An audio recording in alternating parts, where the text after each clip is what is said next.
जिल्हा संपादक हमीद शेख रावेर शहरातील मुख्य रस्त्यांवरील वाहतूक कोंडी आणि नागरिकांना होणारा त्रास लक्षात घेता आज 7 जुलै रोजी रावेर नगर परिषद आणि पोलीस विभागाने संयुक्तपणे धडक अतिक्रमण विरोधी मोहीम राबवली। या मोहिमेअंतर्गत स्टेशन रोडवरील पोलीस स्टेशनपासून डॉ.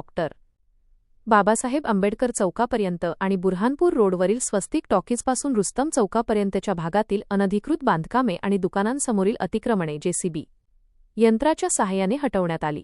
नगरपरिषदेने यापूर्वीच संबंधित दुकानदारांना नोटीस देऊन अतिक्रमणे काढून टाकण्यासाठी 8 दिवसांचा अल्टिमेटम दिला होता। नगरपालिका आणि पोलीस प्रशासनाच्या बैठकीत दिलेल्या सक्त सूचनांनंतरही ज्या दुकानदारांनी अतिक्रमणे काढली नाहीत त्यांच्यावर प्रशासनाने आज बुलडोझर चालवला।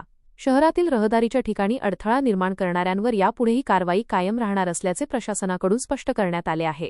या कारवाईसाठी फैजपूरचे उपविभागीय अधिकारी, रावेरच्या तहसीलदार दीपा जेधे आणि नायब तहसीलदार संजय तायडे यांच्या मार्गदर्शनाखाली महसूल कर्मचारी उपस्थित होते।